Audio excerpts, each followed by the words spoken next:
Join us for a mind bending conversation with Tim Kelly, author of The Hidden History of Humanity.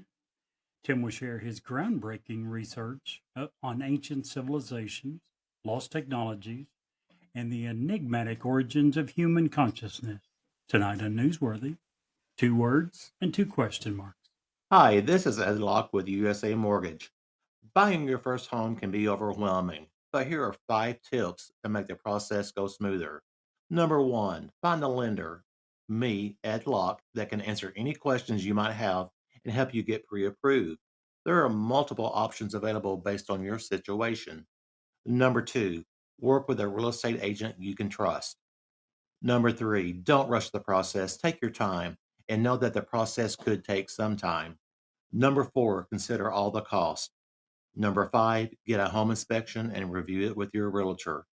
Keep these tips in mind, budget for yourself, and you'll be that much closer to making your dream of homeownership a reality. So reach out to me at 502-680-0953. NMLS ID 448908, DAS Acquisition Company, LLC, doing business as USA Mortgage, NMLS ID 227262. This is not a commitment to lend. Additional terms and conditions apply. USA Mortgage is an equal housing opportunity.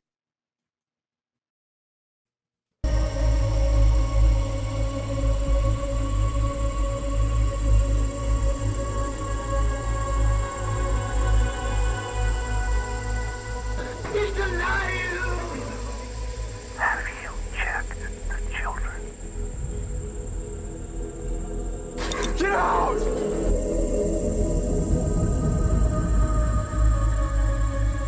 You have scoured the podcast world and finally found us, Newsworthy with Steve and Jerry, where we delve into all things mysterious, macabre, or out of this world, and decide if they are truly newsworthy.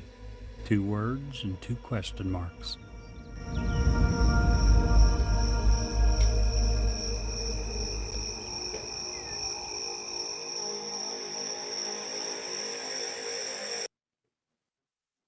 Oh my goodness. Guys, did y'all hear about the butter? The butter. The butter. What about Yeah. Never mind. I don't want to spread it. Since when? You always try to spread the butter. Sorry, I had to lead the show off with a great joke. A great joke. Well, please do. Go ahead. I just did. I'm sorry. My This guy, apologies. 50,000 comedians out of jobs, and he's trying to be funny. Well, I just took you literally. I was waiting for the great joke. Uh-huh. Man.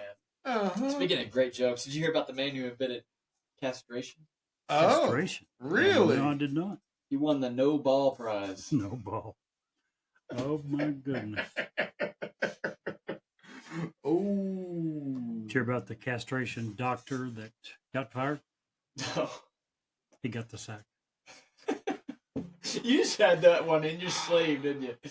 It was just ready. Been on my list for a while. Did you guys hear about a blonde, a brunette, and a redhead, a priest, and a mom, a rabbi, a doctor, a lawyer, and an engineer, two dwarves, a leprechaun, and a man carrying a duck? And what was the last? And a man carrying a duck. They all walk into a bar. The bartender looks up and says, "What is this? Some kind of joke?" Oh, I couldn't do that with a straight face. The look on Steve's face. I thought you were going. Halfway through. I thought you were going my joke, my old joke that one day where it was like 35 seconds for the joke. Oh was a good man. Oh, man. How you guys doing? Doing Not good. too bad. Good. I'm Actually, excited. I would say I'm enigmatic. Well, that means you're terrible Oh, and you okay. unpronounceable And and you're stupid. Unpronounceable. Jerry You does a pronounce pretty it good very job. well. Yeah, he does a pretty good job pronouncing everything. Here's why. What you don't know is if you go to Jerry's house, all throughout his kitchen and down his hallway, it's just spelled everywhere. So he just says it all the time. Just all day. all day. That's all he Now, does. tell him the truth. Where did I get the word enigmatic? Chat GPT. ChatGPT freaking loves enigmatic. Yeah. I use ChatGPT to help give me some ideas and actually several times to write the podcast teaser. And probably 60-70% of the time, it uses the word enigmatic. So, yeah, Like that's where it all came. And Steve got so tired of hearing it that he was like, ah, freaking word, I'm sick of it. Because I can't say it. You say it very well. I do not. I have to say it. I have to concentrate on saying it. I don't have the brain power. Now you have to today. say it. I can't. You put me on the spot. Dang it. Enigmatic. Have you ever seen the video of the girl who talks about things that makes her ill? I thought you were going to talk about the other video. No. I'm talking about the girl who says, hey, it's a video, it's gone viral, and she's like, don't you hate it when you're dealing with things that just make you sick? And she's like, for me, it's styrofoam. And she's trying to open a package that has styrofoam in it, and she can't say it because she keeps trying to throw up. It's the funniest thing. Not unlike the video I shared with you fellas today. That made me want to throw up. Well, Brett, I would encourage you to try her thinking and her way of doing things. Wow. We already have you trying it. I think that's more than enough for the group. Oh, no, I'm not trying it. I'm actually doing That's it. my point. Yeah, I'm going to come over and hang out with y'all and watch football. I thought it was a little smelly. What? Something smelling. You guys Whatever. can't tease the audience like this. You got to tell them what it was about now. So there was I just saw. I guess this is a conspiracy. It could be. I mean, we could have a whole episode on this. We should have this girl on. No. And these two gentlemen, I don't want her in the room would anyway. go down. I mean, the we rabbit can Yeah, hole. no, she's definitely virtual. This is you need to be virtual. Anywho, do you guys, and Jerry knows this, I struggle. I have really, really bad heartburn. Take medicine for it. If I don't take, and the medicine that you take every day has to be in your system for 2 or 3 days. And if you miss a couple of days, you have to start back at zero. I just want to say that sucks. And if you're in the audience and you're dealing with that, I'm right there with you, bro. Is there nothing they can do for that? Like, is there something that causes it? Yeah, it's just basically that your stomach acid gets so agitated it shoots up into your esophagus. Now, you're supposed to have a little flap down there. Right. But once that happens over a course of a long time and you're stupid and don't go to the doctor for it immediately, well, that gets damaged by your stomach. You know, the acids in So then there. it becomes like a thing. You know what they say helps that? What? Sauteed onions. I've never I'm heard just that. saying. I've never heard that. Try it. I would, but they taste like, they have the texture of like live fishing. Get that out of your that out of your head. Just try. You can honestly, it just adds the flavor. I love the Huge. flavor. It just adds. Love the flavor. You don't even really Sauteed get There's the no texture. slimy Yeah. feeling of this. It That's just something. blends in with the food. Mm-hmm. I don't know what you're trying to do. Convince me? Because all I can feel is like little tiny worms being But it crushed up in my food. The problem. Oh. Everyone is like Steve. When you were 3-4 years old and we had these ideas in our head, 99.9% of us grow out of it. But seriously, I mean, he still has a lot of these preconceived ideas of things that are nasty, like meat on the bone. It's just Yes. You don't Can't do like it. meat? I It's will so not. much. No. Oh my! It's he so much can't better. see it he can't see the bone. He won't eat it. Uh-uh. If he leaves the room, he'll make a turkey. He'll leave the room. His wife pulls the turkey off, puts it in little dishes with no bones. He can then eat the turkey. Yeah. If I see it on the bone, I'm out. Nope. But it's all the same. The onions, this is just, it's, What about rotisserie chicken? if it's deboned, Yep. Listen, and I know that that's Oh, weird. man. But what I didn't understand, and now I do understand. First of all, my in-laws are freaking awesome. Mike and Joni are amazing, and for reasons other than him stealing the company jet and flying around the world yes, absolutely to promote our show. They help us out as a family so much, but we have developed a relationship where we can pretty much say what we need to say with each other, and it's okay because we're adults and we get that, right? And one of the things that I never understood or come to grips with, and you make fun of me about it because I eat like a 4-year-old. One of the things that Joni told me, she used to be a teacher, so she's been through many classes having to do with psychology and physiology and stuff that they have to do to interact with children.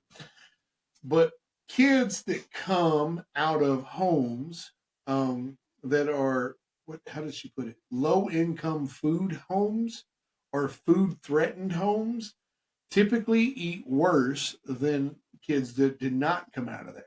And you would think it would be the opposite, because my mind would have been, oh, you'll eat anything if you've been hungry. Right. But it's not. You stick with the things that you were allowed to have. And hence a lot of the problems that I have with food, I think. Not only the things you're allowed to have in your case, but would enjoy. The few things that you are allowed to have and like. Yeah. Because I've seen instances when you won't try something new and I'll ask you why, and you're like, I might not like it. And I'm like, if you stay that way, you'll never know. Right. Well, and for me, honestly, it comes from a lifetime of being very, very poor, struggling. I don't, as an example, I like steak. So when I go to a restaurant like a Chili's or something, it's very hard for me to pick something that I don't know if I like, because I'm paying for that. Right. And if I don't like it, I'm the same way. I'm the same way as you. I can absolutely afford anything I want to go get on the menu right now. That's not the issue. The issue is, in my mind, it's stuck. You've trained you. If I don't know that I like it, do I want to pay $20 for it? But even to the point that I've seen you, knowing you are that way, sometimes when we're at a restaurant, I'll say, hey, let me cut a piece off. You try it. You've never had it. Maybe you'll like it. No. Well, I don't want to take your food. You don't want to waste my money. Kind of like when you were at the Mad Crab, right? Dude, I have never in my life eaten $50 freaking worth of mozzarella sticks. You could have broke a record. I may have. I ate a stone of he mozzarella and his friend sticks. come up to visit me when I lived in Fredericksburg next to Washington, D.C. At that point, I didn't know, or I don't think I knew. If I did, I'd forgotten. Well, I asked you if you like seafood. And I said I would be willing to try it. I did not know that it cost $50. So I took him to this all-you-can-eat crab leg, shrimp, gourmet place. Give them a shout-out. Well, they're gone. They're closed. Oh, really? Yeah. But the Mad Crab in Fredericksburg used to be, it was, they started off at $39.99, then went to $49.99. I think was when you guys were there, $50 a head. It was $50. But it was all you could eat of crab legs. Anything you wanted, Maryland blue crab, shrimp, oysters, scallops. And Steve tried his darnest to eat. They also had all the fried stuff. You name it, from French fries and all fried crap. He tried his best to eat $50 worth of fried stuff. Yeah, I did. I did try and enjoyed I can actually say I enjoyed the blue crab. It was a lot of work, but the meat was very good. I agree. I did not like the king crab. I didn't. It was king crab is. I don't like king crab. It's too rich. Yeah, I don't like lobster that much. They don't have lobster there, but I love both. Yeah. I didn't like the texture at all. I'm not a crab fan. I love crab. But I absolutely freaking. They were probably back there like, how many more bags of these things is this kid going to eat? Because I got refilled the mozzarella sticks. Actually, what they were saying was, I hope he continues eating this, not the expensive stuff. Right, probably, because I ate I ait a ton of it. Yeah. Tonight we have an amazing guest. I'm excited. We're talking about all things that you and I like. Jerry's kind of like, yeah, you're all full of crap, but whatever. And that's okay. That's what makes our show great. Talking about lost continents, Atlantis, talking about aliens and how all of that interact. Tim Kelly's with us tonight. He's going to be, I really enjoy talking with Tim. I think that we should have him back on another episode so we can dive deeply into what he's talking about, so we can drill down and ask more questions, because he is very knowledgeable about the topics he talks about. So I'm excited. Yeah, me too. Excited.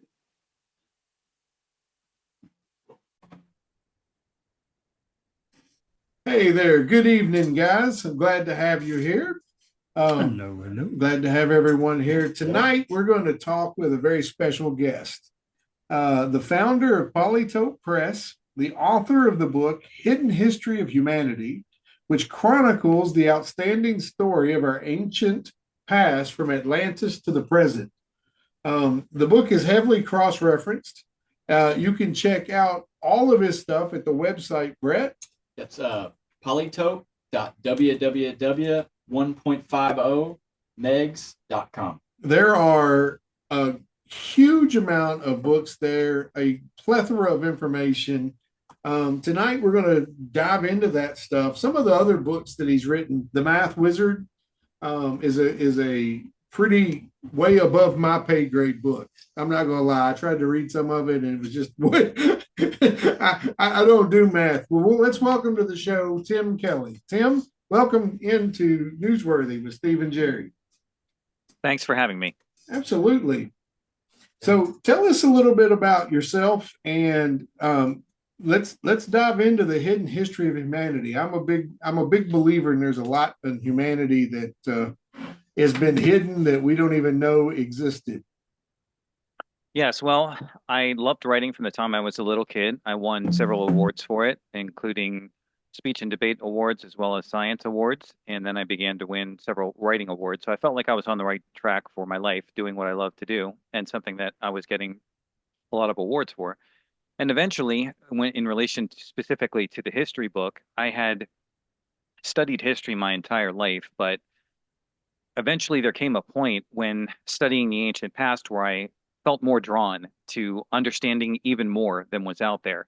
So I did extensive digging. It led me down an unexpected path, and that path did focus a great deal on Atlantis and a lot of information that had been suppressed or never really fully revealed to the public. And I do feel at this point in time that Hidden History of Humanity covers parts of human history that really no other book covers with such depth. And I feel also that that information has never been more relevant to the present than it is right now.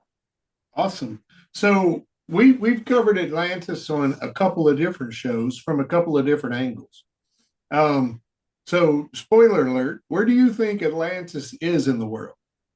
Okay, for me, I understand that there is debate. I have seen Atlantis placed everywhere. I've even heard of people trying to place it off planet. However, I feel quite convinced that I can state with confidence Atlantis was a continent in the Atlantic Ocean. That makes sense. A lot of people put it east of Greece or west of Greece. That would put it pretty well close out there. Right. I think that.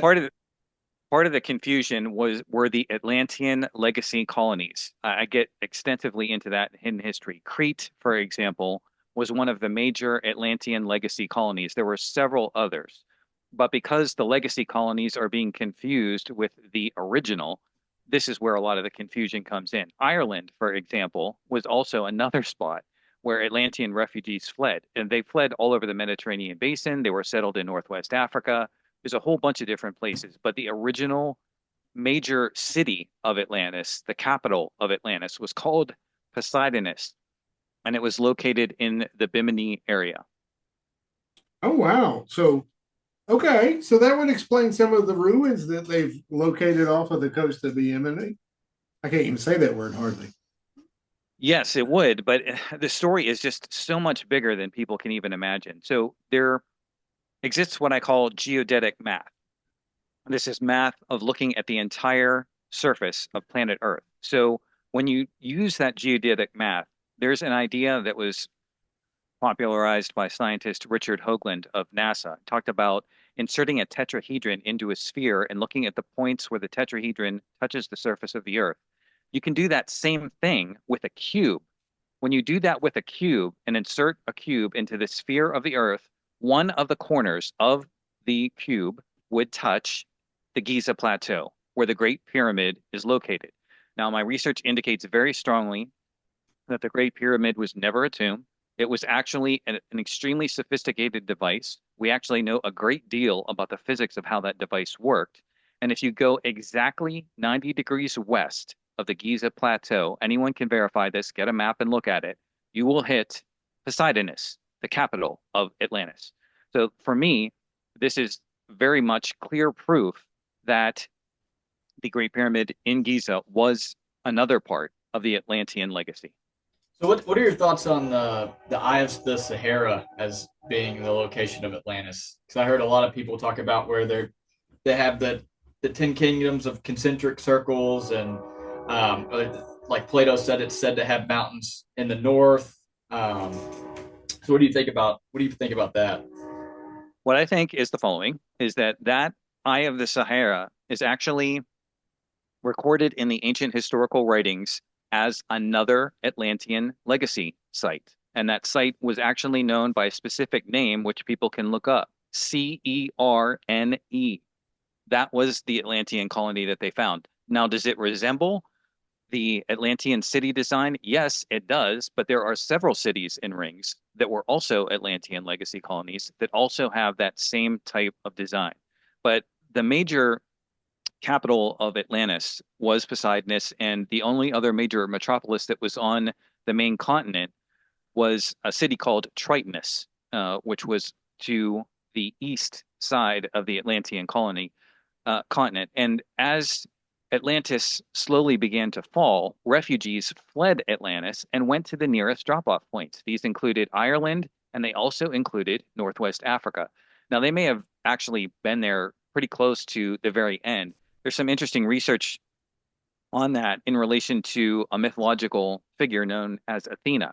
Now, my research indicates that there's actually two Athenas. There was a more modern one that occurred in Greece much later in history, and then there's an ancient Athena closer to about 9,600 BC. And I strongly suspect that her origins were as the daughter of Poseidon, who was a real figure, and another woman, Tritonus, whose name was given to the second major metropolis on Atlantis.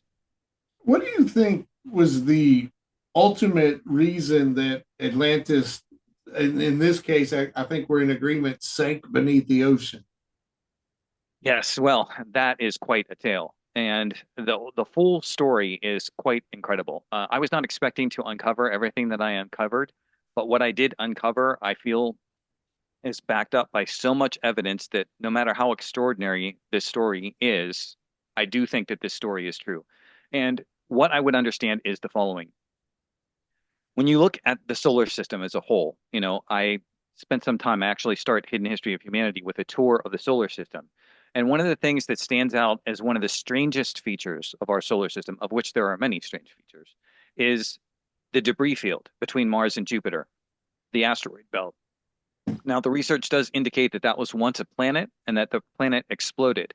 I guess, based on all the evidence that I've seen, that planet probably exploded 3.2 million years ago.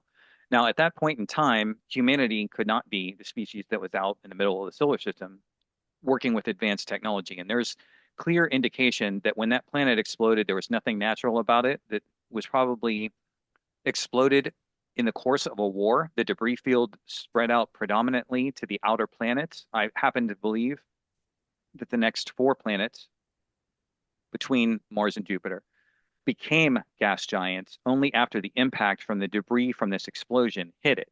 So when we understand that, we're eventually led to the concept that some have called the cosmic war. This was a war in our outer solar system. So then the question becomes, well, who could have possibly been fighting this war? And as I track the history of the Earth, we're led to the existence of 3 predominant major alien superpowers. One of these hails from the Pleiades. They stood about 10 to 15 feet tall. They had blonde or gold hair, fair skin, blue eyes, and they were the ones who founded Atlantis. There was another group that was, I believe, initially amphibious. I also happen to think that they were descended from a line of cephalopods because of a lot of the evidence that I've considered. Some have called this group the Namos, and they founded the civilizations of Lemuria and Mu, Mu being a lost continent in the Pacific Ocean, Lemuria being a lost continent that once existed in the Indian Ocean.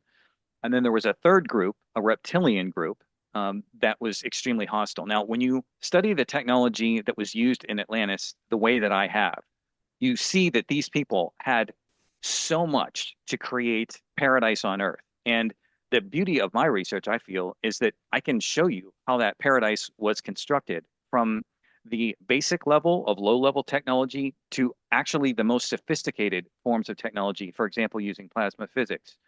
And this reptilian group infiltrated Atlantis. And again, there is an evidence chain supported by a multitude of people showing that when these reptilians infiltrated Atlantis, they gradually led the culture to darkness, predominantly the eastern side of Atlantis, a region that was eventually known as Aryan.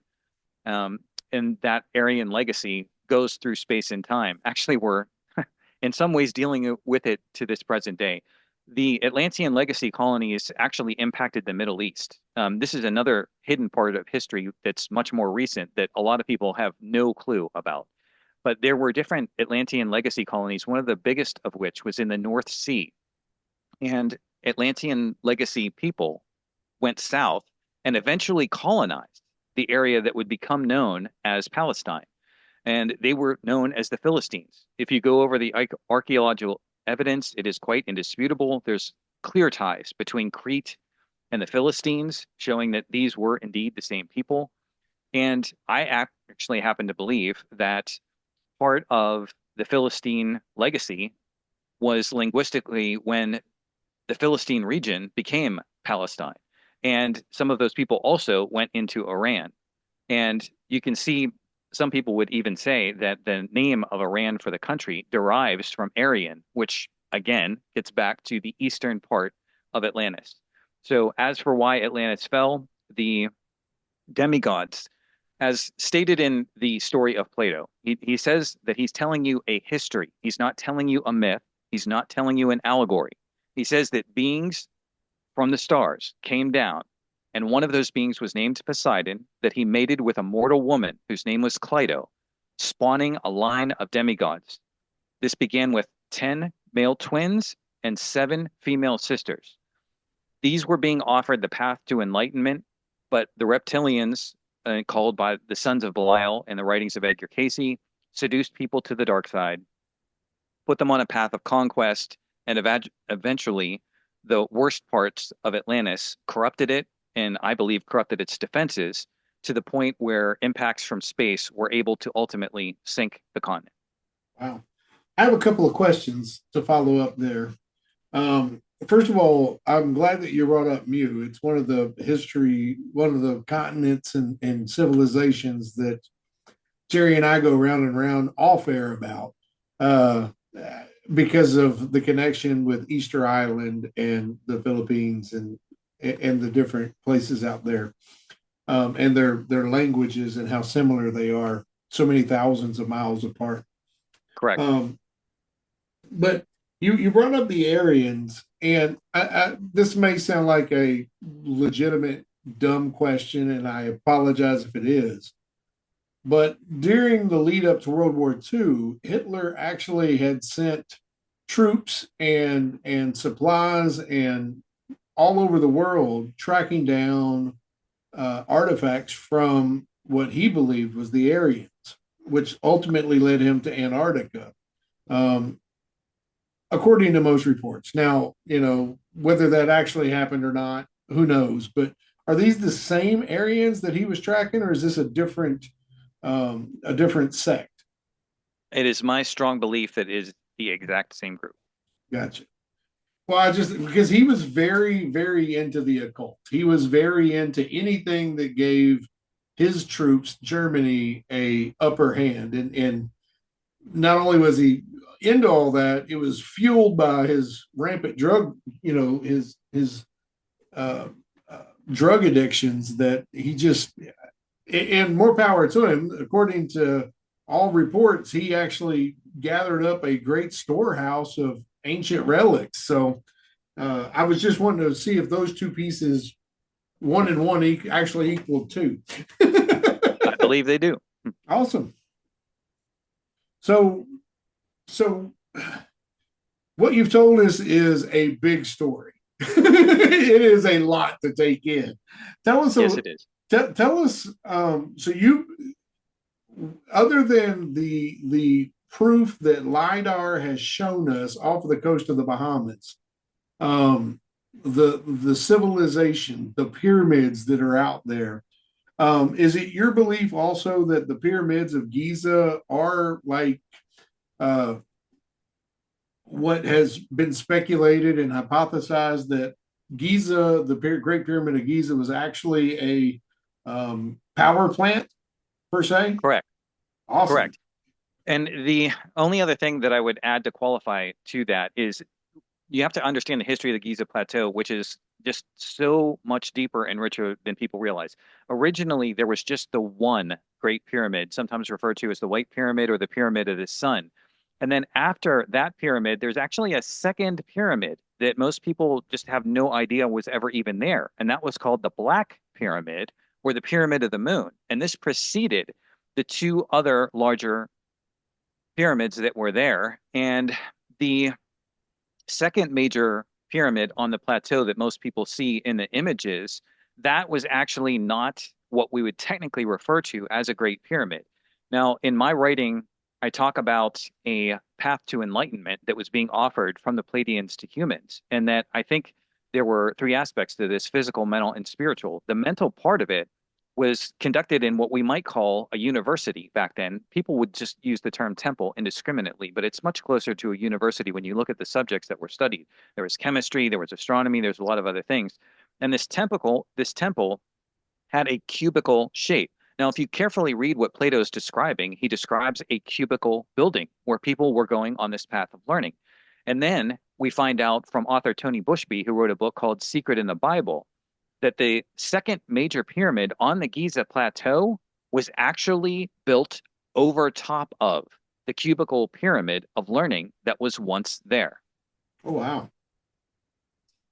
So one thing that I was looking at in some of my research. So a lot of people, the story of Atlantis basically comes from Plato's writings. Have you seen any other historical documents or writings that you've come across that talk about Atlantis? Because that was one of the arguments I've seen against Atlantis, is that we really only have Plato to go off of, and Plato, of course, claims that the story of Atlantis has been passed down. And of course, if it's only verbal, then there wouldn't be any other writings. But what did you find in your research that kind of helped bolster that argument that Atlantis was in fact a civilization that existed? Okay, so there's tons, and I wish we had time to go over it all because the question that you're asking, I feel like so many other people are going to want to ask that same question, and that they're going to want access to that same historical set of data that I found. That's why I have all of my references in the book so that you can go double check them out yourself.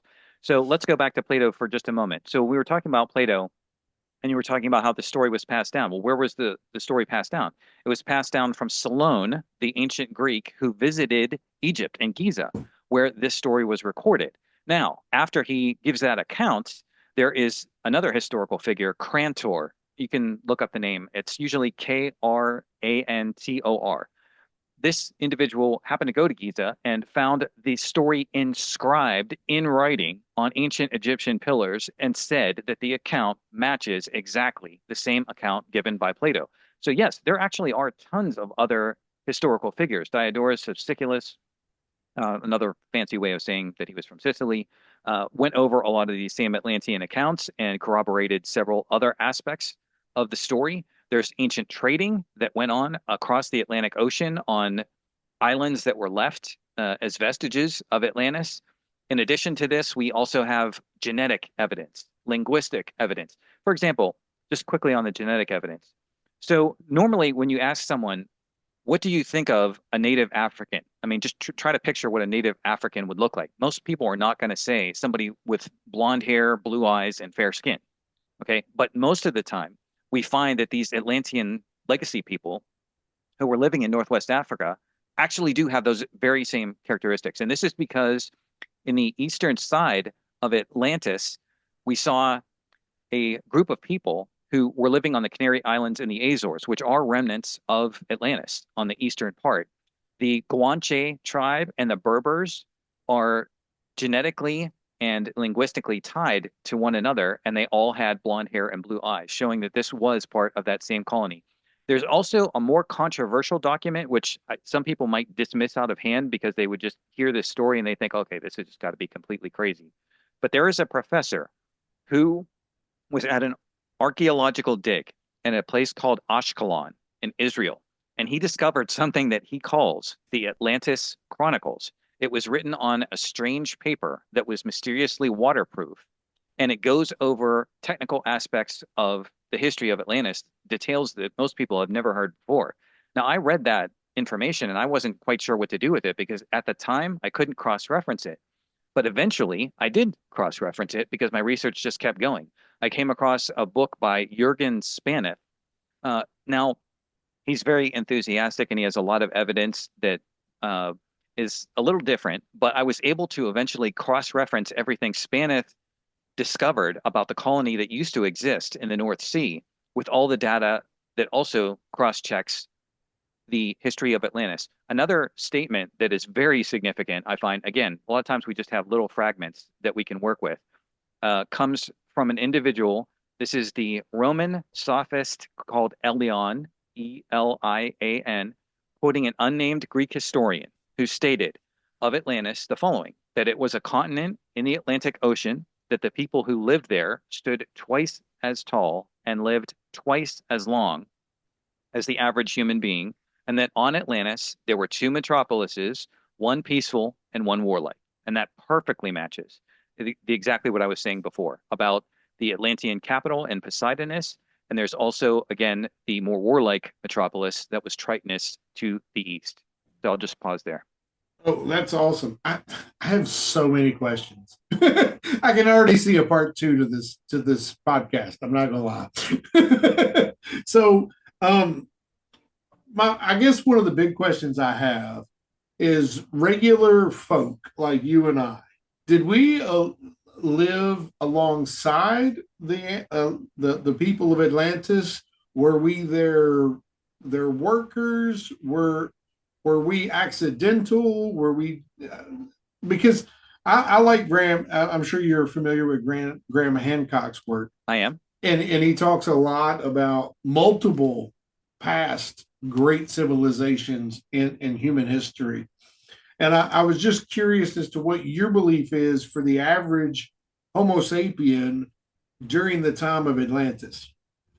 So my understanding is as follows, that when the Pleiadians arrived, which was approximately at 210,000 BC, that on the planet, the intelligent life forms that were our precursors were ape hominids.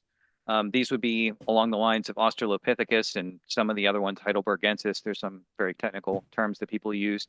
And sensing a threat that the semi-intelligent life forms might be wiped out by other races, and also wishing that we would become more intelligent so that we could enjoy a more positive life, they upgraded the extant ape hominids, creating this species, Homo sapiens.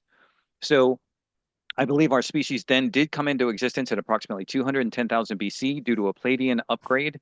And again, there's a lot I could get into on that story, but the next major part of the story to understand is the second upgrade that takes place at approximately 30,000 BC. And again, this is part of what Plato is referencing when he talks about Poseidon mating with Cleito. This created a demigod line. So in other words, Poseidon, however it was done, we don't have the details on that.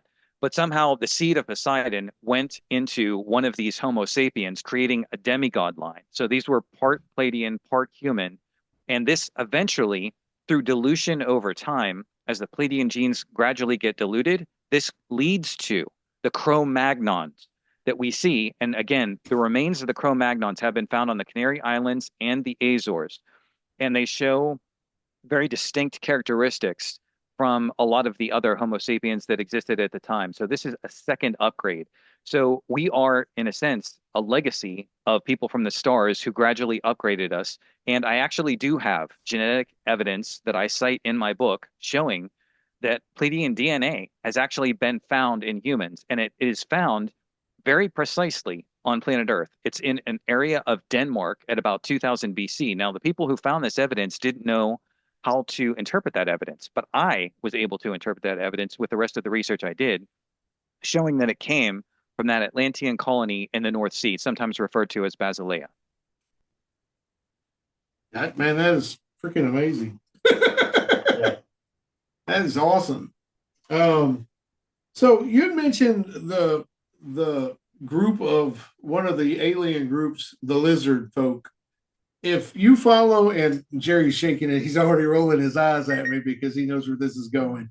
But as someone who digs into conspiracy theories, as someone who digs into all the things that are a little bit left of center, if you will, there is a significant portion of the groups that I follow that believe that the lizard people are very much alive.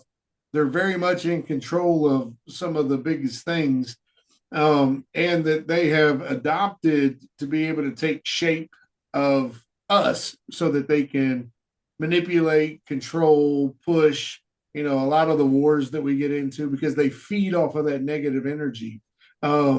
What's your opinion? Do you have an opinion on that? What are your thoughts? My thoughts are that I agree with that premise. I first heard of it from David Icke, and at the time, because of my strong scientific background, I found it very hard to believe that a species was capable of shapeshifting. So, because there wasn't much science in Icke's version of the story, and again, Icke's account is backed up by people such as Kathy O'Brien. So, if people are familiar with her experience in trauma-based mind control, which is recounted in the horrific book Transformation of America, she recounts meetings with world leaders where she saw them shapeshift into reptilian beings. So when I first saw this, I was thinking to myself, okay, let's adopt the premise that this could be happening. How could it be happening? And my first thought was that it would be some kind of holographic projection from technology. And now it's easy to imagine holograms projecting in such a way as to convince somebody that they were looking at an actual reptile, but maybe it wasn't an actual reptile. But then as I did further deep digging into this, I saw that apparently this was real, that this was actually physical beings shapeshifting. And then I started saying to myself, but this is crazy because what precedents are there for this in nature? And that was when I was led to a creature on planet Earth I had never heard of before. So if anyone wants to dig into this strange creature, please do, and you will learn some very odd things you probably never heard before. The creature is called the mimic octopus. Yeah, Study its physiology and how it works, and you will see strange things that you never thought possible in nature. I'd never heard of this before I started. I started looking at your website where you said that you have a link to a video of the mimic octopus, and I saw it and I was like, wow, this is. I haven't. But you bring up octopus, and we got about a minute and a half left tonight, Tim. And right. I definitely want to encourage you to come back for a round two. I hope that you're willing to do that. I am. But my question for this, just to wrap up, since Brett brought up octopus, their DNA does not have a history on the planet. It's one of the few items that scientists have found that have no lineage in the past. What's your thoughts? In about, a 30-second thought. For the reptiles or the octopi? The octopus. Okay, yes. Well, again, there is suggestion that the Namos, the third group that we didn't have time to talk about, are partly derived from cephalopods. So I think it's possible the reptiles learned a little bit from the cephalopods about that physiology and incorporated it, or maybe it was part of their legacy all along. It's hard to tell. Well, man, I don't want us to get cut off. I hope that you'll join us again in the very near future for a round two. It's been an absolute pleasure talking with you. Please go check out Tim's website at Brett's got it here. Got it up here, right here. Yeah, because he's the smart one. polytope.www.1.50megs.com. Yeah, check that out. Tim, thank you so much for joining us tonight. Thank you. What a great conversation. But we're not done yet. Stick around through these very important ads for an awesome bonus story. JT's Way is a Christ-centered, nonprofit organization with a call to help hurting families during the loss of a child. At JT's Way, they assist families grieving from the loss of a child through assistance with things like funeral expenses, emotional support, guidance through the grief process, and help in their healing journey. While paying for funeral expenses, they help navigate picking a funeral home, burial plot, or cremation services, and provide families with grief counseling resources. JT was 17 years old when he died unexpectedly in an automobile accident. He was a senior in high school and a student in the automotive class. JT loved cars and music, and he took his role of friend very seriously and made sure to make friends wherever he went. Their mission at JT's Way is to minister to families by financially assisting and connecting them with their local resources. These resources will assist in the financial and emotional burden of bearing a child. Their aim is to aid in the healing process for parents and families, and these resources include grief counseling and parent-sibling groups. The outside world doesn't stop, but we can tell you from experience that a parent's world certainly does. In a time of desperate hopelessness, JT's Way provides hope. If you want to help support JT's Way in their mission, please reach out to them at www.jtsway.com. JT would often say, "Let me challenge you to make a friend, be a friend, and most importantly, bring a friend to the loving arms of Jesus Christ." Hi, this is Ed Locke with USA Mortgage. Buying your first home can be overwhelming, but here are 5 tips to make the process go smoother. Number 1, find a lender, me, Ed Locke, that can answer any questions you might have and help you get pre-approved. There are multiple options available based on your situation. Number 2, work with a real estate agent you can trust. Number 3, don't rush the process. Take your time and know that the process could take some time. Number 4, consider all the costs. Number 5, get a home inspection and review it with your realtor. Keep these tips in mind, budget for yourself, and you'll be that much closer to making your dream of homeownership a reality. So reach out to me at 502-680-0953. NMLS ID 448908, DAS Acquisition Company, LLC, doing business as USA Mortgage, NMLS ID 227262. This is not a commitment to lend. Additional terms and conditions apply. USA Mortgage is an equal housing opportunity. If you would like to share suggestions for future episodes, or simply tell us how much you love or hate us, reach out to us via email at newsworthywithstevenjerry@gmail.com or text us at area code 540-709-1318. And now, back to the story.